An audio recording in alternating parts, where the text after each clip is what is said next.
नमस्ते बच्चों। आज का जो लेक्चर है वो हमारा है फोरियर सीरीज़ का टॉपिक है, जिस पे हम डिस्कस करेंगे कि फोरियर सीरीज़ क्या होती है और फोरियर सीरीज़ हमारे किस काम आती है। तो बच्चों, हमने जैसे पढ़ा है कि अभी तक हमने जितने भी सिग्नल पढ़े थे वो टाइम डोमेन में पढ़े थे, मतलब एक्स और हमने पढ़े थे टी, राइट। एक्स टी में अगर हमारा सिग्नल रिप्रेजेंट हो रहा है तो वो हमारा टाइम डोमेन सिग्नल कहलाता है। पर अगर हमें इसे फ्रीक्वेंसी डोमेन में कन्वर्ट करना है तो हमारे पास में कौन सी टेक्निक है कि हम इसको फ्रीक्वेंसी डोमेन में कन्वर्ट करना चाहते हैं, या हम चाहते हैं कि किसी सिग्नल के हमें हार्मोनिक्स पता लगे कि इसमें कौन कौन से हार्मोनिक्स मौजूद हैं। तो उसके लिए हमें फ्रीक्वेंसी डोमेन को रिप्रेजेंट करवाना होता है कि फ्रीक्वेंसी डोमेन में हम किसी सिग्नल को रिप्रेजेंट कराएं। तो फोरियर नाम के साइंटिस्ट ने फ्रीक्वेंसी डोमेन को लाने के लिए बिगिनिंग पॉइंट बनाया फोरियर सीरीज़ को। फोरियर सीरीज से उसने एक टाइम डोमेन सिग्नल को फ्रीक्वेंसी डोमेन सिग्नल में कन्वर्ट करा, राइट। पर ये फोरियर सीरीज जो होती है वो केवल पीरियोडिक सिग्नल पे अप्लाई होती है। फोरियर सीरीज केवल पीरियोडिक सिग्नल पे अप्लाई होती है। तो नॉन पीरियोडिक सिग्नल के लिए कौन सा था? वो था फोरियर ट्रांसफॉर्म। फोरियर ट्रांसफॉर्म जो था वो नॉन पीरियोडिक सिग्नल के लिए था, ठीक है। और जो फोरियर सीरीज है वो पीरियोडिक सिग्नल के लिए होती है। दोनों का काम ये है, टाइम डोमेन को किस में कन्वर्ट करना है? फ्रीक्वेंसी डोमेन में कन्वर्ट करना है या हार्मोनिक्स बनाना है। तो ये फोरियर सीरीज क्या होती है? एक सिग्नल के हार्मोनिक्स को कंबाइन करके जो नेट सिग्नल बनता है उसे कहते हैं फोरियर सीरीज। एक सिग्नल के हार्मोनिक्स को कंबाइन करके जो नेट सिग्नल बनता है उसे क्या कहते हैं हम? Fourier series. अब हम फोरियर सीरीज को रिप्रेजेंट कर सकते हैं तीन तरह से, ट्रिग्नोमेट्रिक फॉर्म में, पोलर फॉर्म में और एक्सपोनेंशियल फॉर्म में। क्लियर है? इसके बाद अगर हम पढ़ें फोरियर सीरीज की डेफिनेशन क्या है? It is a frequency domain representation. किसी भी सिग्नल का फ्रीक्वेंसी डोमेन में रिप्रेजेंटेशन है, पर वो सिग्नल कैसा होना चाहिए? पीरियोडिक सिग्नल होना चाहिए। बाय कॉम्बिनेशन ऑफ, कैसे? कंबाइन करके, हार्मोनिक्स को कंबाइन करके हम जो सिग्नल लाएंगे, हार्मोनिक्स को कंबाइन करके जो नेट सिग्नल आएगा वो हमारा क्या कहलाएगा? फ्रीक्वेंसी डोमेन सिग्नल कहलाएगा और फोरियर सीरीज कहलाएगी। मतलब किसी भी सिग्नल के हार्मोनिक्स इसे फोरियर सीरीज में प्रेजेंट होंगे। अब हम आते हैं to represent any periodic signal. एक पीरियोडिक सिग्नल दे रखा है xt, क्योंकि ये पीरियोडिक सिग्नल पे लगती है। तो फोरियर ने एक एक्सप्रेशन डेवलप करा जिसे हम क्या कहते हैं? Fourier series. अब ये क्या कहता है कि इसमें infinite sum of sine terms है और कोसाइन टर्म्स है। मतलब infinite sum of sine terms है और कोसाइन टर्म्स है, या एक्सपोनेंशियल फॉर्म है। तो मैंने क्या बताया था? अगर आपका कोई सिग्नल है वो पीरियोडिक है तो उसमें साइन टर्म्स भी मौजूद होंगी और कोसाइन टर्म्स भी मौजूद होंगी, क्योंकि हार्मोनिक्स में ये दोनों चीज़ें होनी चाहिए। तो ये फोरियर सीरीज होती क्या है? सम ऑफ ऑल हार्मोनिक्स। तो सम ऑफ ऑल हार्मोनिक्स में साइन और कोसाइन टर्म्स आते हैं, तो इनफाइनाइट तक ये सम चलता है, इसलिए इसे हम क्या कहते हैं? फोरियर सीरीज, ठीक है। ये ऑर्थोगोनैलिटी कंडीशन को सेटिस्फाई करती है, राइट। सपोज करो मैंने क्या बताया था, एक फोरियर सीरीज अगर हमें कंटिन्यूस टाइम सिग्नल का निकालना है तो वो कहलाएगा कंटिन्यूस टाइम फोरियर सीरीज। अगर Fourier series discrete time signal का है तो वो कहलाएगा discrete time Fourier series. But Fourier series के लिए सबसे पहली कंडीशन क्या है? पीरियोडिक होना चाहिए सिग्नल। तो xt में अगर हम टाइम पीरियड जोड़ दें प्लस t, या xn में हम टाइम पीरियड जोड़ दें प्लस n, तो वो सिग्नल वापस अपनी वैल्यू पा लेता है, तो उसे कहते हैं पीरियोडिक सिग्नल। जैसे यहाँ पे t क्या है? फंडामेंटल पीरियड है, n क्या है? फंडामेंटल पीरियड है। अब हम देखते हैं फोरियर सीरीज में कि xt equal to cos omega naught t, ये हमारा एक सिग्नल है। तो xt इक्वल टू ई की power j omega naught t, ये हमारा सिग्नल है। ये एक्सपोनेंशियल फॉर्म में है, ये साइनसोइडल फॉर्म में है। दोनों का टाइम पीरियड हमारा कितना है? t equal to 2 pi upon omega naught. अब हमने बताया कि according to ortho signal space approximation, एक xt बराबर हमें जो है वो रिप्रेजेंट होता है a के ई की पावर j के ओमेगा नॉट टी। एक कोई सिग्नल दे रखा है xt, उसको रिप्रेजेंट कराते हैं a के e की पावर j के omega naught t, right. Where a के इज व्हाट? Fourier coefficient. ये a के हमारा क्या है? फोरियर कोफिशिएंट है। और ये हम रिप्रेजेंट करा रहे हैं एक्सपोनेंशियल फॉर्म में। हम इसको रिप्रेजेंट करा रहे हैं किसकी फॉर्म में? एक्सपोनेंशियल फॉर्म में करा रहे हैं।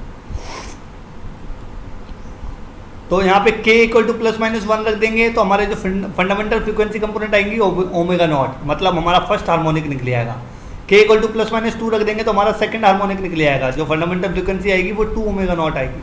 ऐसे अगर k equal to plus minus n के रख देंगे तो हमारी जो फंडामेंटल फ्रीक्वेंसी आएगी वो होगी n omega naught, that is called nth harmonics. Clear है? नाउ अब हम फोरियर कोफिशिएंट को निकालते हैं कि हम निकालेंगे कैसे। तो xt इक्वल टू अभी हमने पढ़ा कि k equal to minus infinity से इन्फिनिटी a के e की पावर j के ओमेगा नॉट टी, ये हमारा xt है। राइट। अब हमने क्या करा, इसको e की power minus j n omega naught t से मल्टीप्लाई कर दिया दोनों साइड। तो ये देखिए एक्स टी को e की power minus j n omega naught t से मल्टीप्लाई कर दिया, इस वाले सिग्नल को भी e की power minus j n omega naught t से मल्टीप्लाई कर दिया, राइट। अब दोनों साइड इंटीग्रल कर दिया हमने 0 से t, दोनों साइड हमने टाइम पीरियड का इंटीग्रेशन कर दिया कि t इसका टाइम पीरियड था, तो दोनों साइड हमने इंटीग्रेशन कर दिया। तो इधर हो गया 0 to t एक्स टी की पावर जे के ओमेगा नॉट टी, और इधर हो गया 0 से t ए के की पावर जे के ओमेगा नॉट टी ई की power minus j n omega naught t. अब राइट साइड देखते हैं हम, 0 से t के इक्वल टू माइनस इन्फिनिटी से इन्फिनिटी, ए के जो बेस था सेम थी तो पावर ऐड हो गई, तो e की पावर जे के माइनस एन हो गया, राइट। e की पावर जे के minus n omega naught t d t. अब आइलर्स फॉर्मूले से देखते हैं हम, आइलर फॉर्मूला क्या कहता है, e की पावर जे थीटा बराबर क्या होता है, cos theta plus j sine theta. तो इधर लिख दिया हमने कॉस के minus n omega naught t, right, और इधर लिख दिया हमने साइन के minus n omega naught t. ये जो था e की पावर जे, और ये पूरा थीटा है, सपोज करो ये थीटा है, तो e की पावर जे थीटा क्या होता है, cos theta plus j sine theta. तो कॉस थीटा आ गया, जे साइन थीटा आ गया, यहाँ थीटा की वैल्यू कितनी थी, के minus n omega naught t. तो हमने इसको वैल्यू को रख दिया। अब हमने देखा कि इसका जो इंटीग्रेशन होता है वो होता है इक्वल टू टी, अगर के इक्वल टू एन है, और के नॉट इक्वल टू एन है तो 0। अब इस वैल्यू को हमने किस में पुट कर दिया, इस वैल्यू को हमने इसमें पुट कर दिया, इसमें पुट करके हमारा जो आंसर आया वो आया ए एन टी, राइट। यहाँ के इक्वल टू हमने एन रख दिया। तो हम देखते हैं कि ए एन की वैल्यू जो आई है वो हमारी आई है 1/t 0 से t e की power minus j n omega naught t. ये हमारा फोरियर कोफिशिएंट आया। अगर हम n को k से रिप्लेस कर दें तो a के बराबर क्या आएगा, 1/t 0 से t e की पावर माइनस जे के ओमेगा नॉट टी, राइट। ये हमारा फोरियर कोफिशिएंट है, जहाँ फोरियर सीरीज हमारी वो ये है, इसे कहते हैं एक्सपोनेंशियल फॉर्म। इसे हम कौन सी फॉर्म कहेंगे, एक्सपोनेंशियल फॉर्म। अब फोरियर सीरीज हम कंटिन्यूस टाइम सिग्नल का निकालते हैं। कंटिन्यूस टाइम सिग्नल मतलब जो हमारा सिग्नल एक्स टी है, तो उसके लिए हमें कुछ कंडीशन फॉलो करनी पड़ेगी। पहली तो वो पीरियोडिक होने चाहिए continuous time signal, discrete time signal में एन आ जाता है, यहाँ हम कंटिन्यूस टाइम सिग्नल की बात कर रहे हैं। दूसरा एक्स टी वेल डिफाइंड होना चाहिए, सिंगल वैल्यूड फंक्शन होना चाहिए, उसकी वैल्यू जो होनी चाहिए वो सिंगल वैल्यूड होनी चाहिए, मल्टीपल वैल्यूज नहीं होनी चाहिए। उसमें फाइनाइट नंबर ऑफ डिसकंटिन्यूटीज होनी चाहिए, मतलब वो बीच में कहीं टूटे नहीं इनफाइनाइट बार, वो केवल कंटिन्यूस रहे और उसमें कंटिन्यूटी बनी रहे, right. X T should have finite number of positive and negative maxima, और इसमें मैक्सिमा और मिनिमा की कंडीशन जो है वो फाइनाइट हो, ये नहीं इनफाइनाइट मैक्सिमा हो इनफाइनाइट मिनिमा हो, जैसे कि हम डायग्राम में बताते हैं। इन तीनों कंडीशंस को कहते हैं डर्चलेट कंडीशन। ये तीनों कंडीशन हमारी कौन सी कंडीशन कहलाती है, डर्चलेट कंडीशन। इनको ग्राफिकली देखते हैं। जैसे पहली कंडीशन मैंने क्या बताया, वो तीसरी कंडीशन कि इसमें फाइनाइट नंबर ऑफ मैक्सिमा और मिनिमा होना चाहिए। ये देखिए यहाँ पे इसका मिनिमा कितना है 0, मैक्सिमा कितना है दैट, ये फाइनाइट है। ये फाइनाइट है कि इसमें एक मिनिमा है और एक मैक्सिमा है, राइट। पर अगर हम देखें इस ड्यूरेशन में, अगर हम एक टाइम पीरियड के लिए देख रहे हैं, एक टाइम पीरियड के लिए देख रहे हैं, अब देखिए यहाँ से लेके यहाँ तक हमें पता नहीं लग रहा कितने तो मिनिमा है और कितने मैक्सिमा है, तो ये इनफाइनाइट नंबर है। तो ये तो हमारा जो है वो डर्चलेट कंडीशन को फॉलो नहीं कर रहा, ये हमारा डर्चलेट कंडीशन को फॉलो कर रहा है। दूसरा, फाइनाइट नंबर ऑफ डिसकंटिन्यूटीज होनी चाहिए एक टाइम पीरियड में। ये देखिए ये टाइम पीरियड है इसका, ये टाइम पीरियड है, इसमें ये 0 है और ये कैपिटल T है। तो इसमें ये देख रहे हो आप, ये एक बार यहाँ 0 से 1 हुआ और फिर 1 से 0 हुआ, मतलब जो कंटिन्यूटी है वो 0 से 1 हुई है, 1 से 0 हुई, एक बार 2 चेंजेज आ रहे हैं। पर अगर हम इस टाइम पीरियड में देखें तो ये देखिए यहाँ से ये चेंज हुआ, फिर यहाँ से ये चेंज हुआ, फिर यहाँ से ये चेंज हुआ, इनफाइनाइट नंबर बार ये चेंज हो गया एक ही टाइम पीरियड में।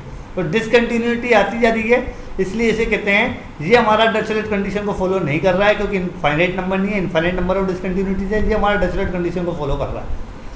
अब मैंने क्या बताया, it should be absolutely integrable, ये इंटीग्रेबल होना चाहिए over the range of time period. इसकी वैल्यू देखिए, ये 0 से t टाइम पीरियड में, 0 से t टाइम पीरियड में इसकी वैल्यू है कुछ, तो ये इंटीग्रेबल है, इसको इंटीग्रेट कर सकते हैं, इसकी फाइनाइट वैल्यू है। पर इसको देखिए 0 से t, अब इसकी हमें वैल्यू पता नहीं है, ये इनफाइनाइट तक जा रहा है, तो हम इसको इंटीग्रेट कहाँ तक करें, हम इसको 0 से t है, पर इसकी फाइनल वैल्यू हम क्या माने, इसकी इक्वेशन हम क्या माने, क्योंकि इसकी कोई इक्वेशन भी नहीं है अब। तो ये चीज़ हमारी डर्चलेट कंडीशन को फॉलो नहीं करेगी, ये हमारी डर्चलेट कंडीशन को फॉलो करेगी।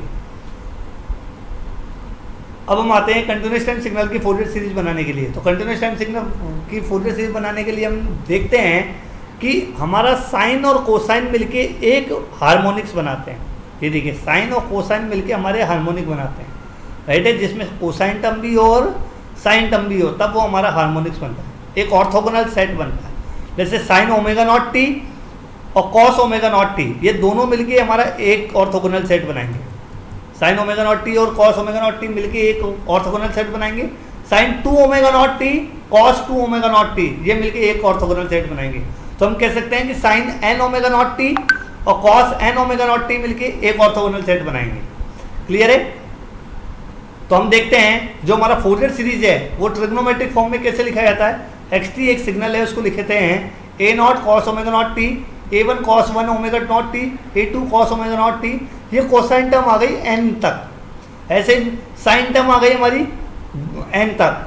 ठीक है, तो हम देखते हैं कि ये जो हमारी टर्म है, एक तो डीसी टर्म है ए नॉट और ये है हमारी कोसाइन टर्म, और ये जो हमारे हैं 1 2 omega not an omega not, ये हमारे हार्मोनिक्स है। 1 ओमेगा नॉट और 2 ओमेगा नॉट हमारे करके 3 omega naught 4 omega not an omega not, ये हमारे हार्मोनिक्स हैं। तो cosine terms plus sign terms मिलके हमारा एक ऑर्थोगोनल सेट बनाता है। तो अगर हम इसको फॉर्मूले को देखें तो लिख देंगे x t equal to a naught plus ये डीसी टर्म हो गई और एन बराबर 1 से इन्फिनिटी तक a n cos n omega naught t plus b n sine n omega naught t.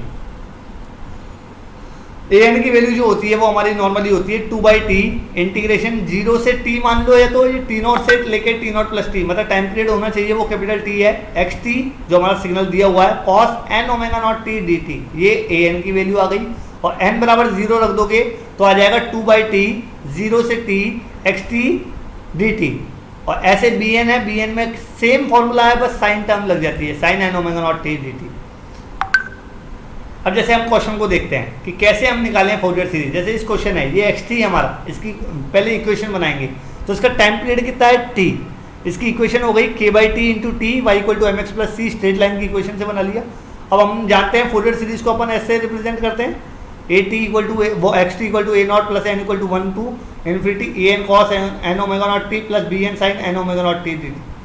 तो ए नॉट की वैल्यू क्या होती है 1/t 0 से t x t d T, right. X T की वैल्यू कितनी है k/t इंटू टी, यहाँ पे वैल्यू रख दी, k/t को बाहर निकाल लिया, t का कितना होता है इंटीग्रेशन t²/2, t²/2 में लिमिट रख दी कैपिटल T की, तो आंसर आ गया k/2, मतलब हमारी डीसी टर्म का कोफिशिएंट आ गया k/2 ए नॉट। अब ए एन निकालना है, ए एन का फॉर्मूला होता है 2/t 0 से t x t cos n omega naught t d t, time period 0 से t था, k/t हमने एक्स टी की वैल्यू रख दी k/t रखते ही हमने फिर k/t को बाहर निकाल लिया, इसका हमने इंटीग्रेशन करा u इंटू वी से, u इंटू वी का फॉर्मूला लगा दिया। तो पहले t का इंटीग्रेशन करा, t का इंटीग्रेशन वो t को रख दिया, cos n omega naught t का इंटीग्रेशन करा, फिर माइनस करके हमने फॉर्मूला क्या लगाया cos n omega naught t और t का डिफरेंशिएशन, राइट। तो हमने ये कर दिया, इसकी वैल्यू हमने निकाल ली, तो लिमिट रख दी, तो हमारा आंसर क्या आएगा वो हम देखते हैं। आंसर हमारा सॉल्व करने के बाद में जो आएगा हमारा वो 0 आएगा। सिमिलरली हम क्या निकालेंगे, बी एन निकालेंगे, बी एन में टर्म जो होगी वो sine n omega naught t हो जाएगी, और फिर वही एक्स टी की वैल्यू k/t रखी, k/t रख के हमने बाहर निकाल लिया, फिर u इंटू वी का फॉर्मूला लगाया हमने, u इंटू वी में पहले t तो ऐसे क्या ऐसा ही रखा, sine n omega naught t का इंटीग्रेशन कर दिया, फिर माइनस वो प्लस हो गया, माइनस आता है वैसे यहाँ पे, पर इसका इंटीग्रेशन करके प्लस बन गया, ये साइन का इंटीग्रेशन कर दिया और t का डिफरेंशिएशन कर दिया, तो ये हमारा फॉर्मूला गया। इसके लिए आपको इंटीग्रेशन के फॉर्मूला याद होने चाहिए। तो इस तरीके से हमने देखा, आंसर फाइनल जो आ गया वो हमारा ये आ जाएगा 2k/n omega naught square. Thank you.